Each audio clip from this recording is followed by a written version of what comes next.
الآن مع تعقيب مولانا سماحة الدكتور الشيخ علي جمعة، فليتفضل مشكورا. بسم الله الرحمن الرحيم. الحمد لله والصلاة والسلام على سيدنا رسول الله وآله وصحبه ومن والاه. شكرا لهذه المحاضرة الماتعة. وطلب مني أن لا أعقب على السيد علي فقط، ولكن أعقب على نهاية المؤتمر بحاله، وهذا عبء ثقيل علي. ولكن في 10 دقائق التي سمح بها الرئيس نتوكل على الله سبحانه وتعالى ونقول إن الدين الذي تعلمناه والذي أخذناه عن آبائنا ومشايخنا والذي أبهرنا في جانبه الروحي والعلمي والفكري والحياتي والذي أحببناه من قلوبنا وحبب لنا رسول الله صلى الله عليه وسلم حتى أصبحنا لا نستطيع أن نعيش إلا من خلال سنته الشريفة المنيفة، بحب الله له وبحب الناس له، فقد كان الأسوة الحسنة وقد كان المثال الأتم والإنسان الكامل صلى الله عليه وآله وسلم، الذي تلقيناه اصطدم ما عليه النابتة. وكنت أبحث ما الفرق بيننا وبينهم، ونحن عندما تعلمنا بما يرضي الله. تعلمنا الأبجدية أولا في كل العلوم، تعلمنا بمنظومة العلم المتكاملة من شيخ ومن كتاب ومن منهج ومن تدرج ومن جو علمي، وجلسنا نترقى في مجالس العلم وفي درجات المعرفة حتى من الله علينا بما من به سبحانه وتعالى. ما الفرق الذي بيننا كأهل السنة والجماعة وبين ما ننعي عليهم من النابتة ممن أسميتهم بخوارج العصر، ولم أكن أنا أول من سماهم بذلك؟ وهناك كتاب ماتع ألفه أحد الباحثين حسين القاضي، جمع فيه من أوائل القرن العشرين أئمة الهدى في وصف هذه الجماعات بخوارج العصر. فالحمد لله الذي بنعمته تتم الصالحات. ما الفرق الذي بيننا وبينهم؟ رأينا فيما تعلمناه مظلة تقبل التعددية، ورأينا عند النابتة أحادية في التفكير أدت إلى التكفير. رأيناهم أصحاب هوى يختارون بانتقاء وليس بمنهج علمي وقواعد مرعية. رأيناهم يقفون عند النصوص، وقد علمنا علماؤنا أن هناك فارقا بين النص وبين تفسير النص وبين تطبيق النص. رأيناهم يتبعون خيالهم ولا يدركون الواقع. رأيناهم يجهلون اللغة العربية ويجهلون المصالح المرعية، ويجهلون المقاصد الشرعية، ويجهلون المآلات المعتبرة، في حين أننا نظرنا مرة أخرى إلى أهل السنة والجماعة ممن عنونوا بالأشعرية، فوجدنا أن الأشعري نفسه له قولان، ورأينا أن المذهب من بعده قد يتبع قولا منصوصا وآخر مخرجا، وأصبح التخريج له أصول. رأينا هذه المناقشات الماتعة والمناظرات المستفيضة بين سعد الدين التفتزاني وبين الشريف الجرجاني. رأينا كلام المنتقدين على العضد الإيجي، هذه نزغة من نزغات الفلاسفة صارت إلى العضد، هذه من نزغات العضد صارت إليه من الفلاسفة، إلى هذا الحد، وهو إمام أهل السنة والجماعة. ولكن ليس هناك نهاية للأخذ والرد والكلام، ولم يخرجه هذا إطلاقا من كونه من أهل السنة والجماعة، بل من أئمتهم، بل المتصدر فيهم، وله نزغات صارت إليه من الفلاسفة كتلك التي صارت لسيدنا الشيخ محمد بخيت المطيعي في إنكاره للتسلسل وإنكاره للدور، وهذا لم يخرجه على أنه إمام الأئمة وعالم الأمة، وأنه هو المتصدر الذي كان الناس يلجؤون إليه. رأينا فيما تعلمناه من مشايخنا حرية الفكر على أبدع ما يكون، إنها ليست انفلاتا وليست تعصبا وليست انتقاء، بل هي احترام للآراء المدللة عند صاحبها، وهي قابلة للمناقشة. أغلب كتب الأشعري ضاعت، ولولا مجرد أقوال الأشعري لابن فورك ما وصلنا منها إلا النظر اليسير. أين البقية؟ نحن نتكلم عن أمة ولا نتكلم عن فرد.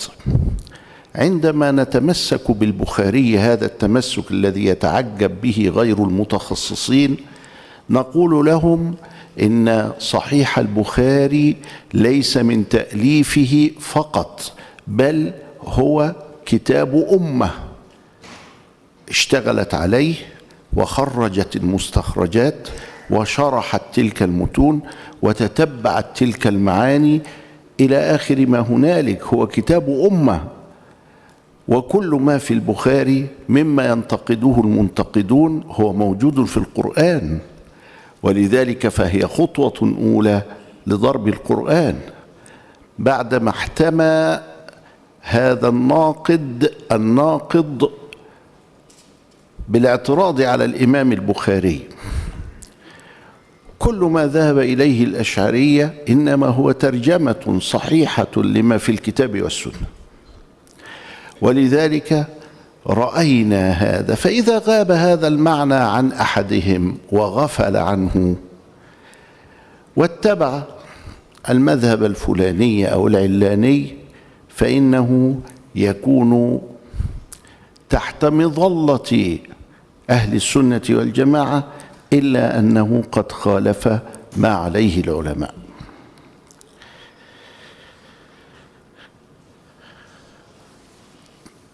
منهج الأشعري يعيش الواقع ويدركه. منهج الأشعري هو الذي به العمارة والحضارة، وأنا ألخص ما ذكر في هذه المنصة الكريمة عبر تلك الأيام. أما جهالة النابتة فقد فقدوا أيضا السند. وكان من المضحكات أن أحدهم حاول أن يجعل سندا ملفقا بالنابتة، ثم بعد ذلك لما اكتشف الحال ورد عليه أن هذا سند لا وجود له في الواقع أخفوه الآن.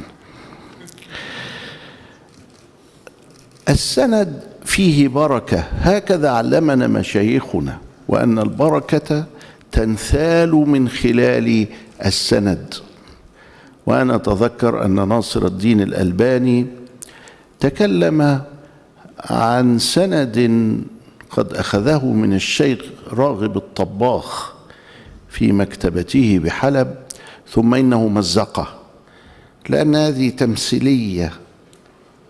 السند الذي فيه سريان البركة أصبح تمثيليا. إذن هذا هو الفارق الكبير بين أهل العلم، أهل السنة والجماعة، أهل حرية الفكر المنضبط الذي مصدره الكتاب والسنة، وبين أصحاب الأهواء والبدع. الحمد لله جماهير الأمة وحتى الآن ما زالت على معتقد أهل السنة والجماعة، يرفضون ما عليه النابتة وهؤلاء المتشددون وخوارج العصر. ولكن قضية التواصل الاجتماعي على خطر عظيم، فإنهم بهذا الإغراق الذي يتم قد يستطيعون أن يؤثروا في جيل بحاله. فالأمر خطير والعمل كثير، واجب علينا أن نعمل ليل نهار من أجل أن نترك لأبنائنا وأحفادنا ديننا كما علمه لنا مشايخنا وآباؤنا. ماذا حدث؟ وهل هذا الكلام كلام نظري؟ أبدا، كما سمعنا الآن وكما سمعنا عبر اليومين الماضيين. أدى هذا الانحراف عن الجادة وعن المنهج الصحيح إلى العنف والدم. أدى هذا الانحراف إلى تشويه صورة الإسلام في أذهان العالمين. أدى هذا الانحراف إلى الصد عن سبيل الله حتى ولو كان ذلك بغير علم. وهناك فرق بين تشويه الصورة وبين الصد عن سبيل الله، وقد نتج الأمران معا. أدى ذلك إلى ضياع مصلحة المسلمين في أموالهم وفي دمائهم وفي أعراضهم وفي أوطانهم، ضياع المصلحة. أدى هذا إلى الفشل في معالجة الحياة الدنيا. هذا نلخصه في أن هذا النمط من أنماط التعليم والاعتقاد يمثل الهرم المقلوب، والهرم المقلوب قاعدته فوق ورأسه تحت، والقاعدة أثقل بكثير من الطرف والقمة، فينهار على رأس صاحبه. احفظوا أن هؤلاء يدعون إلى الدين الموازي، والدين الموازي دين لا علاقة له بالإسلام. ولذلك فهمت قول رسول الله صلى الله عليه وسلم: الخوارج كلاب أهل النار. وكنت أسأل نفسي وأنا صغير: كيف وهم مسلمون كلاب أهل النار؟ نعم، إنهم يستعملون المصطلحات الإسلامية ويتكلمون بألسنتنا، ولكنهم ينقلون دينا آخر ليس هو الدين الذي أنزله الله على سيدنا النبي صلى الله عليه وسلم. كل جيل منهم يأتي يلعن الجيل الذي قبله ويزداد في الغلو والتشدد والجهالة والفشل والدم. كل جيل يأتي بأشد مما كان عليه آباؤه الذين لم يعلموه وإنما تركوه مع منهج معوج. كل ذلك أدى إلى ذهاب الأمن من العالم، وذهاب الأمن خوف الناس. كل الناس الآن تخاف بعضها من بعض، سواء في الداخل الإسلامي أو بين المسلمين وغيرهم، أو حتى بين غير المسلمين أنفسهم. الناس خائفة. أهل السنة والجماعة طمنوا الناس عبر القرون، أرجعوا الأمن الذي أطعمهم من جوع وآمنهم من خوف، وبالأمن جاء الإيمان. وكان مشايخنا يذكرون لنا قاعدة غريبة ما فهمناها حق فهمها إلا عندما رأينا هؤلاء النابتة. كانوا يقولون لنا في الدرس: الأمن قبل الإيمان. ولقد رأيناها بأعيننا أنه إذا ذهب الأمن ذهب الإيمان قطعا. ولكن إذا جاء الأمن كانت هناك فرصة للإنسان أن يدعى إلى الإيمان، وأن يدعى إلى عمارة الأرض وإلى تزكية النفس من خلال عبادة الله. هذا البلاء أدى إلى التكفير وإلى الشرذمة وإلى كل شخص يكفر من حوله، حتى كفروا أنفسهم. بلاء شديد.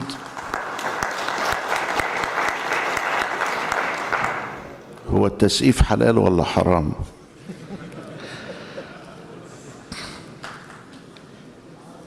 خذ العفو وأمر بالعرف وأعرض عن الجاهلين. لكن أنا تذكرت أنهم هؤلاء الفئة الغريبة لما يحصل حاجة زي كده يقول لك: الله أكبر الله أكبر الله أكبر عليكم، سيهزم الجمع ويولون الدبر.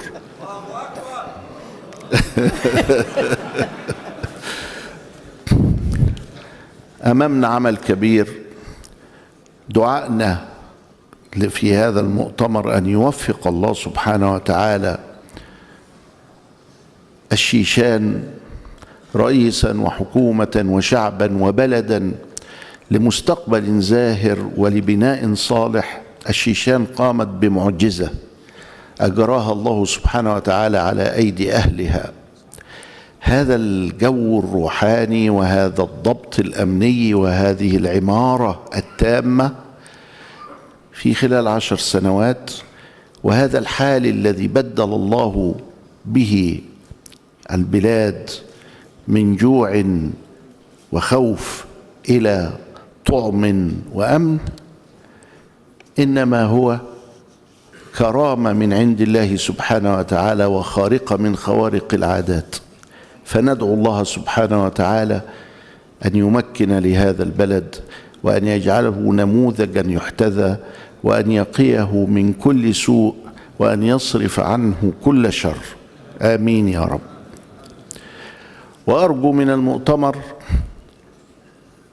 مع توصياته أن تكون توصية لكل واحد فينا يبدأ في موقعه ويعمل ليل نهار، لأننا ليس معنا ما معهم من أموال، ولا معنا ما معهم من أوقات، وهم قد سبقونا إلى التواصل الاجتماعي سبقا يقتضي منا العمل. يا رب افتح علينا فتوح العارفين بك، واجعل قليلنا كثيرا، واجعل كثيرهم قليلا، وأحط بهم يا رب العالمين، فإنك تعرف نواياهم وتعرف حالهم ومآلهم. فاللهم يا رب العالمين يا محيط يا قدير يا عليم، مكن لأهل شريعتك ودينك وأهل سنة نبيك صلى الله عليه وآله وسلم، مكن لهم في الأرض. والسلام عليكم ورحمة الله وبركاته.